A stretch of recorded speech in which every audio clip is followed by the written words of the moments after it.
All righty, I'm here with my friend Arturo Johnson. He is an online business coach, marketing guru. He helps insurance agents scale their practice. Really cool guy. I bumped into him at another insurance event. It's amazing the kind of people that you get to meet there and the friends that you can make over a lifetime.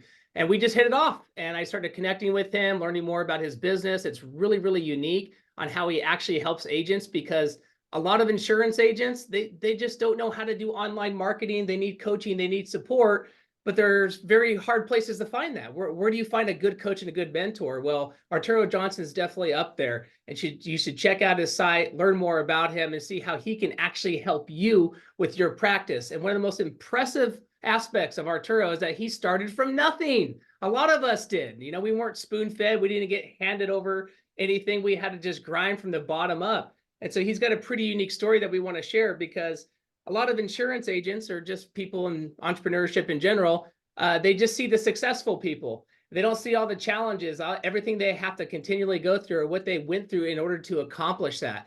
So the point of this, interview and the whole entire show is to talk with successful people to see how they actually did it, share their struggles, their challenges, and what they're doing today and how they're planning on growing and scaling their practice. So Arturo, it's fun to have you on, bud. We're looking forward to learning more about you. Maybe you can share a little bit of how you even started.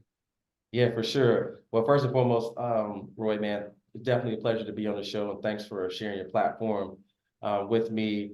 And just thinking through, I remember when I met you at that event. Funny enough, we were standing on stage next to each other, right? And it's funny Yeah. how that whole thing works. Looking back at that one photo that I have, it's like you were standing right next to me, right? And it was so funny because I went to that event trying to connect and get new clients. And I ended up leaving with a bunch of new friends, which was also amazing. So one of the testaments, just to kind of start the show off with, which is never be afraid to invest in yourself and to put yourself out there, because the proceeds of what you get back is tenfold. You can't even fathom what you'll get back from doing that. And just from going to that, Sherry Summers Bell, a couple other people on the panel, yourself, Nate, Edward Pritchett, like it's just been absolutely incredible from that one decision. And actually, speaking there, got me to speak on 8% stage, got me speaking here in the Greatness Factory with Coach Burt. It really was a catalyst last year for a lot of things, and it was me just kind of stepping out there on faith and investing and betting on myself. Right. Yeah, a lot of times agents they're short-sighted. They see the price of the ticket and they think, oh, I'm going to spend X amount of dollars for just one day. No, there's a lifetime worth of value as long as you maximize that time. So investing in yourself, it's more than just buying a book. You have to go to these events, you have to meet people, you have to network. And that price that you pay to attend that event or to speak at that event can make you millions of dollars over the course of time, let alone making friendships and other further introductions, because you can introduce me to more people, I can introduce you to more people, all from that single tiny event. Kind of like what Steve Jobs says, you can't connect the dots looking forward, but you can connect them looking back. It's amazing how the connections and interactions can actually scale a practice and help you along with business. Yeah, and it's one of those things that, like, when the first time you know that you're kind of going wrong is when you decide that you know it all, and the learning stops. And funny that you said a quote about Steve Jobs, because there's another quote that is very similar to that I kind of live by, which is life is designed to be lived forward and understood backwards, right? So in order for you to learn business, you kind of got to run hard, run fast, and take chances. And once you make a big mess, now you have these lessons that you learn, right? And usually the best lessons, at least for men, is the ones that cause you the most pain is the one where you learn the most lessons from. And that's, a lot of what we're doing is we're solving problems. And we're passionate about the things that we do. And one of the most amazing things that I learned from being around Coach Burt is they always talk about, I want to do something that I'm passionate about. I want to find my passion. Well, one of the definitions for passion is to suffer. And know what I mean? Which is, what are you willing to sacrifice? What are you willing to go through? And what are you willing to endure to kind of hit your goals? So I think for one of the things that is one of the backstories, which we'll get into about me, is I'm willing to sacrifice everything. I'm willing for it all to go to zero to invest in myself, believing that if I can just learn one thing, it may be that one thing that can take me to the next level, and not and always being a student, not thinking that I've got it all figured out. That's true. Yeah, burn the ships at the shore, right? There's no way out. Yeah, for You know, sure. it's funny too, because it's hard to appreciate any level of success or enjoyment unless you have that suffering. It's a balance. And, you know, at 50 Cent, he's a famous rapper, Curtis Jackson, but he's got some really good business points. And he talked about that on a podcast where it's like, you can't appreciate joy without the pain. And the more pain that you go through, the better the joy is. And I was like, wow, that makes a lot of sense. Now, given his lifestyle in the very beginning was much different than what mine is. I wasn't shot 9 times, but we get shot at all the time with our confidence in this practice. So it's that constant moving forward and plowing through it all. I mean, so Yeah. considering all that, like, how did did you go to college? Did you graduate? And then where'd you go from there? Yeah, so I'm glad you brought the point up about 50 Cent. So a lot of where confidence kind of comes from is being battle tested. And confidence is the root word of confidence is to confide or to trust, right?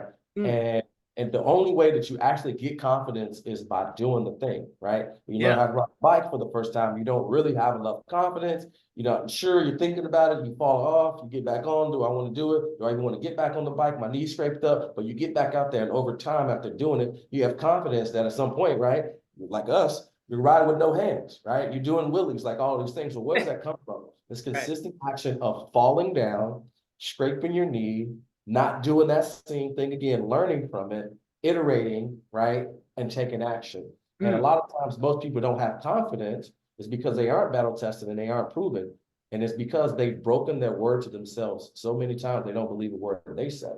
And so for me, that's how I got here today, was being battle tested. So I grew up on the south side of Chicago in the early 80s and the late 90s. And so I was battle tested a lot, just not even like physically, but like in circumstance and geographically, right? And just in life situation. That was just the kind of the cards that I was dealt. But there was one thing that I realized looking back was that my mom, she was determined that she wanted a different scenario for me than she had. And so she worked hard. She was a single mom that was a nurse, and she worked 3 to 11, and then she was a social worker during the day, so from 8 to 7. So she worked 2 jobs, and that allowed me to get a good education that wasn't in the Chicago public school system. So that allowed me to have a little bit of time to focus. But what it also allowed me to do was to be nurtured to be able to communicate, which is kind of how I'm here. So graduating high school, came to Nashville, which is where I am now. Nice. And I started school, but one of the things that I realized in school was that like school was not interesting to me. I knew I was smart, but it just wasn't something that held my attention, right? It wasn't something that I just felt fulfilled was. So I initially came to Nashville to be a dentist. And the only reason why I became a dentist is because I remember DeVry University came to our school, our high school, and they gave us this list of the most successful people in the US and probably in the 2000s. And at the top of the list were medical professionals at that time. And so the reason why I picked dentists is because at that time they made $90,000 a year. And that was a number that I was just obsessed with. And so I associated the starting salary of being a dentist was 90,000. And I was like, oh, that's what I wanted. And I can just remember backing into how much I needed to make a month, how much I needed to make a week in order to make $90,000. And so I was really obsessed with that. So got to college, realized that I wasn't that interested, and I was a biology major. Well, you definitely need some passion if you're gonna be a medical professional for sure, because there's a lot of suffering. So I realized I got my schedule. I'm like super excited. I'm gonna be a dentist. I'm gonna make $90,000.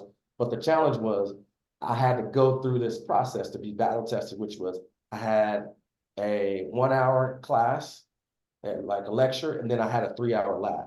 And when I realized that I had to spend 3 hours learning about the bones of a frog, and I couldn't correlate that to how I'm going to make $90,000 being a dentist, like it just didn't make sense to me. And the best part about that was when I had it all with college was One day my professor didn't show up on the Thursday when we had the lab. So you know what that meant? I had to go to lab on a Saturday.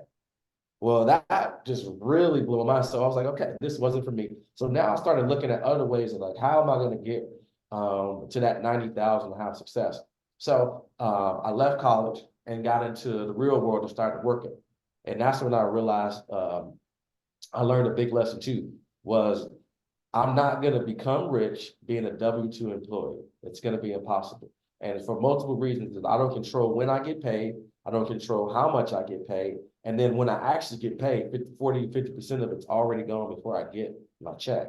So I realized I was in a pickle. And that's what kind of transitioned into me having an entrepreneur spirit, because I wanted to have time freedom, location freedom, and I wanted to be able to work when I wanted and how I wanted and wherever I wanted. And that's kind of how I found the life insurance space, was because I was waiting tables downtown Nashville, and one of my friends came in, and her name was Miriam, and she had on a woman's business suit, and I just noticed how everybody looked at her, and I knew she waited tables, so she would come in and put her apron on, take off her suit, but when she came in, there was something about her, and the way people looked at her, I was like, whatever she's doing, whatever that look is, I want people to look at me that way. So I was like, oh, I wanted to kind of shift my identity. So lo and behold, I go to this Monday informational at like 3 o'clock, and it's a recruiting meeting to sell life insurance for Aflac. Oh, To okay. sell Aflac. So in 2004, I go to this meeting, and then December of 2004, I drive from Nashville to Chattanooga to take the test. And I'm so hyped up on like being an entrepreneur, I'm gonna make $1 million. I really didn't study for the test. So I failed half of the test. I Yeah. failed the health portion. Well, when you're selling Aflac, if anybody knows anything about that, it's the health and accident and the cancer policies, the main things that they sell. And they sell a little bit of life insurance back then. So I'm like, okay, well, I passed this part. But it's like, well, you're gonna have to take it in 30 days if you fill it in Nashville. You got to pay and take the test again. So I couldn't sell those policies. So I was like, well, I got this part. Well, what can I sell? And that's kind of how I got into selling life insurance in the first place, because that was the only thing I could sell for that 30 days, and I needed to make money. So I'm like, okay, how much does it pay, and what do I need to know in order to sell it? And it actually paid more than what I was doing. So I just dove into selling life insurance. Now, the caveat to that is I didn't realize that life insurance was kind of in my blood. See, my mom told me when she was younger that they would always try to go to the movies, and she had 6 brothers and sisters. And every time my grandfather would take them out, he always had to stop a couple times, and it was frustrating them because they were always late. And that's when I realized that my grandfather was a debit man, and he was stopping at these people's houses to collect the premiums so that he could have some money in order to take the family out to the drive-in. So I always like to say that life insurance has kind of always been in my blood. And so fast forward to 2017, because I was in the service industry and I was kind of trying to do life insurance, but it wasn't working out for me. I wasn't really committed. So I just kind of stayed to waiting tables. And then I actually dove back in probably 2017. And I was at a different stage in life, had a few more obligations with being married and having a daughter. So my commitment level to things and making things work were a lot higher, but also I was just tired of being in the service industry. So I dove back in, and that's when it happened again. I'm like, oh, I remember why I left in the first place. Nobody could tell me predictably how to have success to get qualified leads and clients. And so this time, I had another journey where I was frustrated with trying leads from lead vendors, bugging friends and family, relying on referrals, that I was like, oh, I picked up this cross and this crusade to try to solve the problem of having a predictable system, so I didn't have to chase leads and beg people to give me clients. And from there, I developed a system. I tested it out for myself, helped a couple people with it, and that's kind of how I transitioned into the coaching and consulting space, with helping people get to 6 and 7 figures a month using online marketing to generate clients, social branding, and lead nurture. And ultimately what I was doing was I just never wanted anybody to be the insurance agent Arturo that didn't know what to do, had nobody to talk to, showed up to the office in a suit from Goodwill, pretending like he was there to do something, but he actually didn't have a game plan. So that's kind of how my journey is today. And so fast forward to 2024, now we're just coaching, we coached and consulted over 1,200 life insurance agents doing 6 or 7 figures. And now I'm here in the Greatness Factory in an amazing space with high-level entrepreneurs with Coach Bird and some of the greats. That's awesome. Well, what year did you start doing the digital marketing and testing and I'm assuming you started with Facebook on that? Yeah, so that's a great story. So December of 2017, I'm an insurance agent. It's been about 6 months. I sold a couple policies. I'm showing up to the office. I'm putting in the work. I'm making the dials. I'm bugging the folks, and it's still not working for me. And at this time, remember, my goal was 90,000, but I moved my goal up to 120,000. So I keep promising my wife that I'm going to be making $10,000 a month selling insurance. Well, you know, being an amateur in the business, all these policies were falling through, and I'm going home and promising my wife I'm about to get paid. Well, to her, it looked like I was lying to her, but I was just ambitious about the process happening. And really what was happening is I just didn't have enough deals in the pipeline, because you know how it goes with insurance. Some of the stuff just doesn't issue. You're right. So I was banking on some things happening. And so that Christmas Eve, I sat down on the couch and I pulled out my phone and I was like, there's 8 billion people on the planet. 2 billion of them are active or daily users on Facebook.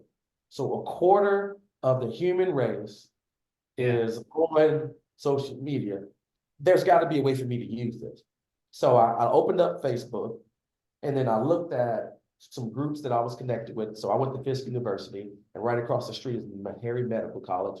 So Emory, Fisk, Meharry, and then one of the other universities slips in my mind, but there's only 3 universities that produce 90% of the Black doctors in the US. So the chances are that I was already connected to some people that were in my target market. So I just started reaching out and DMing them and asking them if they had any issues financially, because I knew they were going to have a bunch of student loans.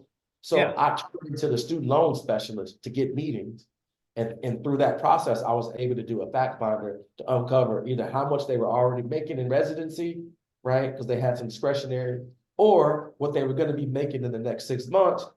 And they were able to give me that information because I started opening the conversation about the student loans. And the only thing I had to do was go on the government website and print off this paperwork so that they could fill it out in regards to getting some of their loans deferred. So I started out being a student loan specialist. Well, the problem with that is I was doing it manually. So after the first month, I set 93 meetings doing that. But the next month, I was so busy that I couldn't keep track of all the leads in my messenger because it was just full.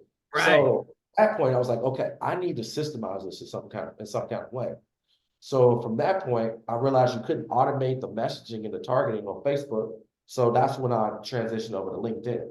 So I started using LinkedIn. There was this Chrome extension that you could use at that time that would automate finding financial advisors and life insurance agents. And then it would send out a couple connection messages to automate and kind of get the conversation started, like a chat bot. So I used that. And once that started working, I sold a policy for $500. And I was so proud of myself because it all came through this system. So it was $500 a month for a Nashville police officer. And that next day, compliance brought me into the office, kind of an office like this with all glass. And Alan's sitting in his chair. And he's like, Arturo, it looks like you've been using social media to get clients. You either need to stop doing that or you're not going to be able to work here anymore. Wow. And so at this point, I had a decision to make, which was go back to struggling the way I was, or use this system and actually leave. And I thought about it, I was like, wait a minute, if I'm struggling and I leave this business, all of these guys in here are struggling too. They're going to end up being my client. So that's when I transitioned. And that was one of the biggest challenges, right? Because I talked at the beginning of this call about betting on yourself, right? And having confidence. At that time, I was broke and I had to walk away from a $6,000 case that I had already sold that hadn't commissioned out to me. But I knew if I got that commission, I would have been stuck selling insurance and I would have had to go back to doing the old way. So I took the leap of faith. I started a coaching and consulting business, and the rest is history. $10 million later. Wow, that's amazing. Now, so that what year was that when you made that final leap to just do the consulting? 2018. 2018. Wow, that's amazing. So you've done 10 million in revenue since 2018. Yes. Oh, wow, that's awesome. Yeah, that's what a leap there too. Cause I know what it's like when I was first selling, and I had a very similar situation, not because of social media, because even to this day I can barely send an email. I'm just backwards on technology. But I sold a big case and then it ended up not going through. And I had to move an organization. But if I moved to the other organization, I'd lose that commission. But I'm so glad that I did. I took that chance and it was much better for me in the long run. But that's a hard choice, but especially because at that time you had your daughter, right? How old was Yeah. she at that time? So in 2000, see, 15, so she's about to be 18 in a couple days. So that was 8 years ago. So she was 10.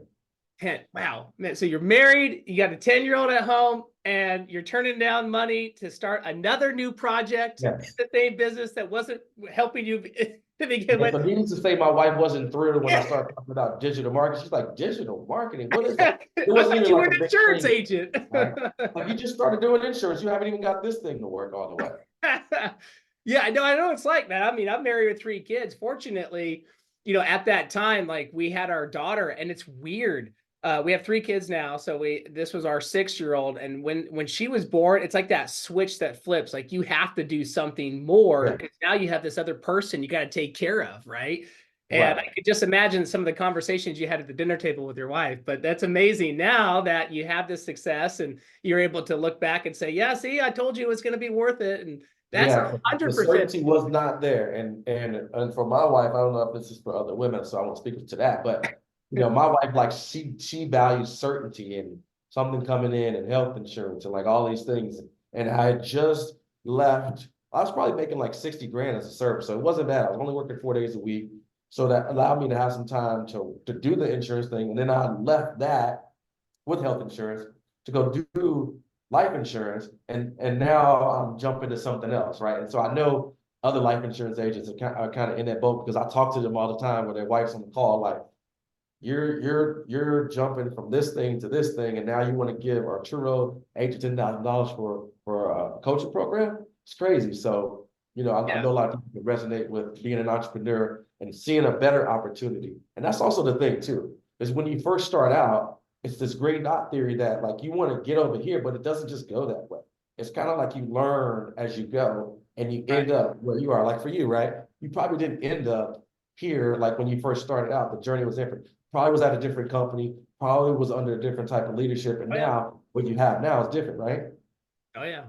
Yeah, I mean, speaking real quick on that leap of faith, because a lot of agents that come through our programs, because we have a training platform for agents, and we are a national IMO as well. We help agents get contracting, but a lot of these agents are scared to make that leap, and we caution them, like, look, if you got a family at home and you can't pay your mortgage unless you still work, kind of like what you did, right? You had you were doing it kind of part-time and then you went full-time. You took a pretty dramatic leap into the full-time, which worked out well for you.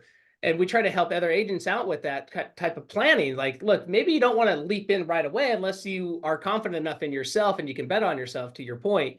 But the other factor that a lot of these agents, they're not married, they don't have kids. I'm like, you got nothing to lose, man. Like, I started this in college. As long as I had enough money to buy beer and dirt bike gas, I didn't care. But then then I got engaged and married, I'm like, oh man, all this responsibility, I got to be an adult now.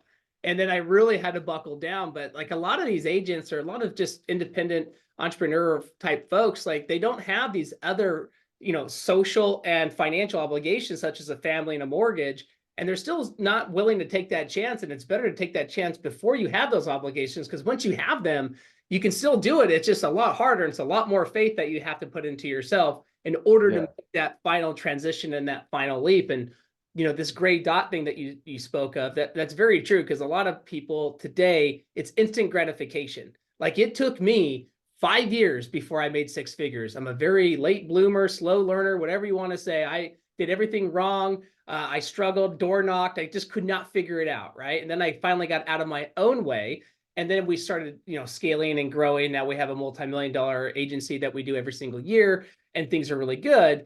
and we're still growing and scaling, but it took a long time. So I always tell agents that too, there are those success stories where people just get into the practice and they just knock it out of the park. That's amazing. And I hope the best for everyone. And I hope that's for these new agents, but don't expect that. Like, consider it a bonus because it's going to take some time. But as long as you actually just go through with it and you have the confidence in yourself, which is the only thing we really have, which is constantly being robbed and battered on us because people are going to say no, there's objections, they're going to cancel the policy. You may think you're going to get this big client and then they commit to you, then they ended up not doing it. There's all these challenges, but like, to your point, it just makes you stronger as an individual. And you have to ask yourself, look, if you don't do this, and then you get to the point where you're in the nursing home when you're older and you have grandkids, are you going to be sitting there in your rocking chair going, man, if I only would have tried that? Are you going to have any regret? Because you can always make more money. You can't make more.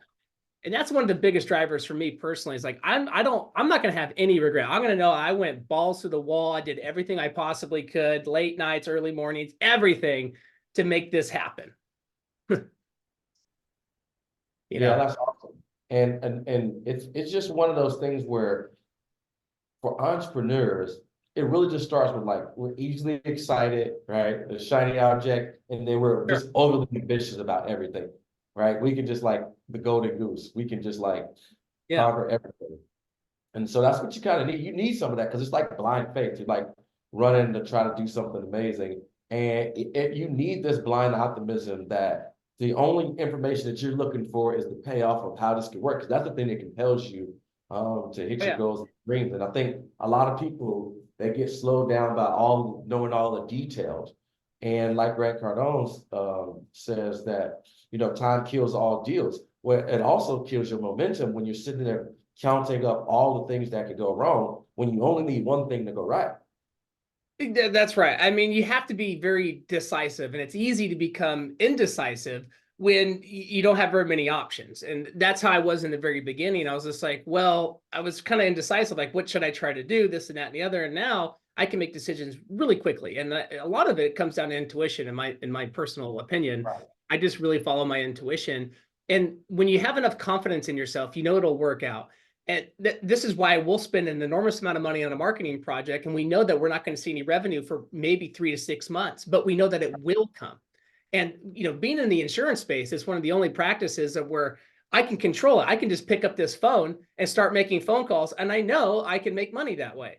And so if I bury myself in, say if I whip out the credit card and try to do all these marketing expenses, I know I can easily overcome those expenses and then replenish the accounts by just my own personal efforts, which is challenging to do in other practices. Because, if you're a new agent, you really don't have any overhead.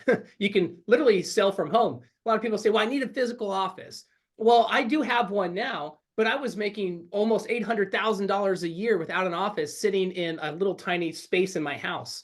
And then when I got the office, it really quadrupled that because I could have more flow of people and higher clientele coming through.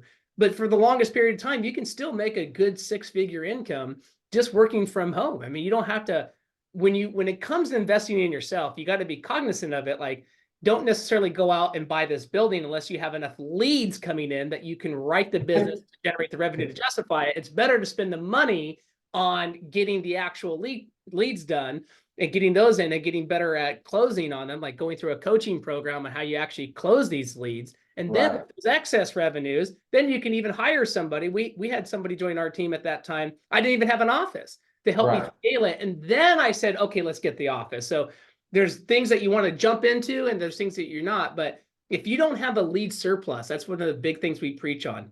Like, my calendar is booked out almost 3 weeks for clients.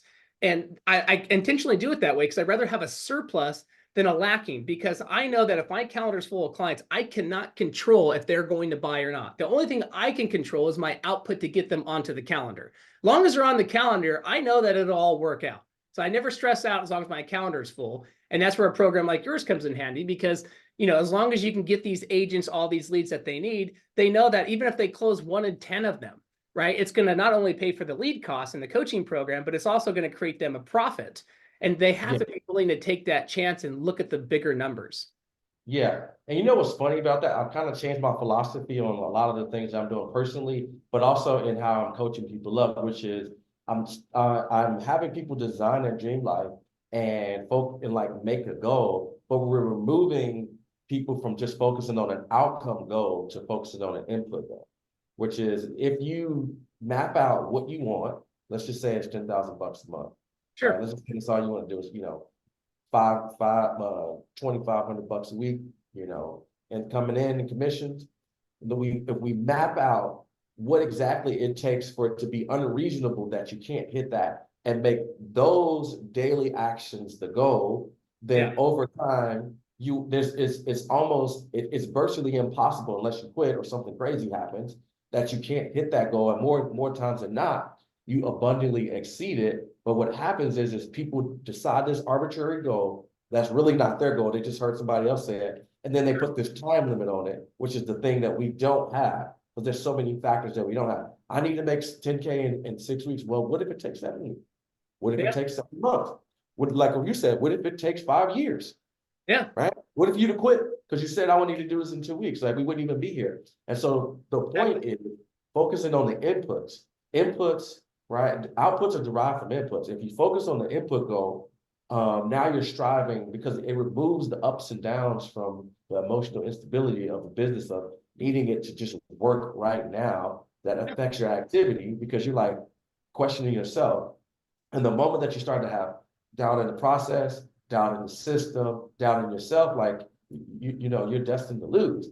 And so if you focus on the inputs and say, no matter what happens, I committed to 6 months, 12 months of doing this action, that it'll be unreasonable for me to get the result, right? You're going to explode your business. Yeah, that's a great way to think of it. We help a lot of agents, conceptualize their goals as well, because a lot of times they'll say, I want to make $10 million a year. Okay, that's great. And don't expect that to happen right away. And yes, you can do that. But let's focus on, to what you said, the input. Okay, if you need to make $10,000 a month, let's look at what you can do to control that. Okay, well, let's take a look at the average commission of, say, a life insurance policy. Maybe it's $3,000, right? Well, if you submit 5 of those, that's 15,000. But you also know that if you submit 5 of them, somebody's going to get declined. They're going to change their mind, right? Whatever. And so let's say there's 3. Okay, well, if the average commission is 3,000, that's almost 9,000. That's pretty close to it. You're going to have cases that are a little bit less, a little bit more. So why don't we just focus on writing 5 cases of life insurance a month? Now, how many phone calls does it take to make that on average? Well, maybe it's 200 phone calls to write 5 cases, for example, or depending on the quality of your lead source. Well, then you know that you have to make those calls. If you put that input in, the numbers will work out themselves. Even if you're terrible at closing, as long as you can have a general conversation with somebody and just educate them on the value of the product itself, it will sell itself. But you have to make that input and then you get that output. Because sometimes if you only focus on the output, then you're scrambling everywhere to try to figure out how to get there. But if you just break it down to the basics, like making my calls, spending this X amount on leads, and I know that it'll all work out. And then you start scaling from there. Like, I want to do 20,000 a month. Okay, great. And then try to sell, 10 policies a month, right? Or 20 policies a month, whatever that number may be. If you're selling IUL term or just final expense, it doesn't matter. Just break down the numbers there, and then you can control your input, and that'll help you not be disappointed either. Because a lot of agents, they set these lofty goals and then they end up getting disappointed in themselves, and that just crushes your confidence, which is already being crushed by everybody rejecting and objecting to you. Yeah, that's so true.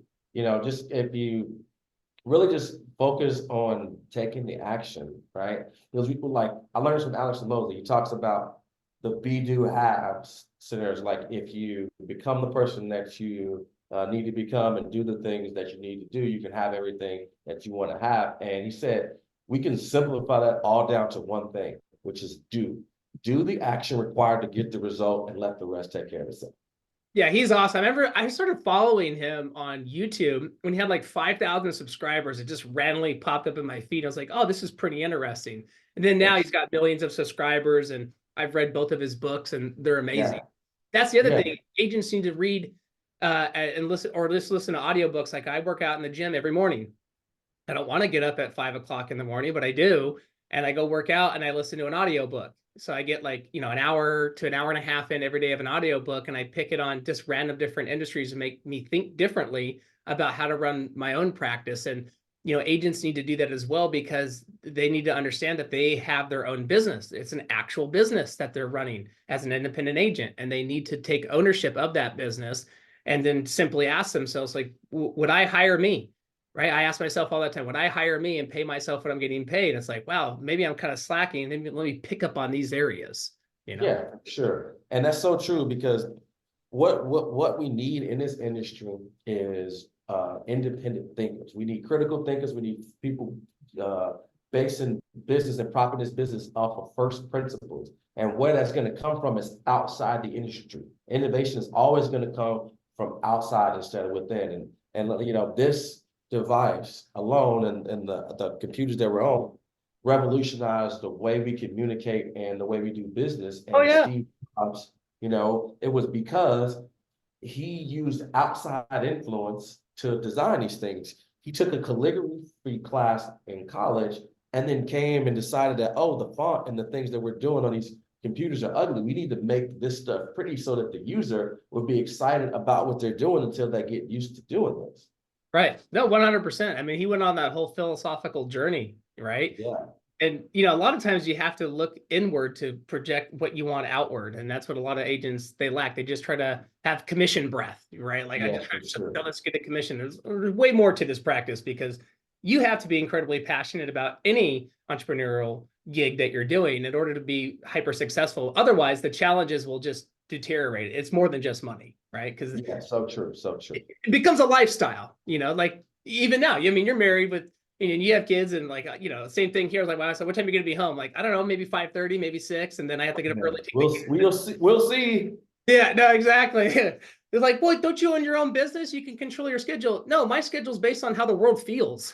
So it's like, so true. Oh, man. But hey, Arturo, thank you so much. It's been fun connecting with you. I always appreciate the opportunity to speak with you. If you want to find out more, just Google his name, Arturo Johnson. He's done a great job of branding himself as part of what he teaches other agents, is how do you create an online presence and an online brand? Because what do you think everybody's doing? They're going to Google you. They're going to punch you into the internet. How do you look that way? And he can help you with that. So Arturo, thanks again for coming on. Yeah, thanks for having me. And if anybody wants any direct insight to the brand building, you can just follow me on Instagram at Arturo Johnson Consulting. Very simple. But again, thank you so much, Roy, for having me on. This definitely was a pleasure, man. I can't wait for this episode to come out. You guys take care. All right, awesome, man. Hey, I'll give you a call. All right.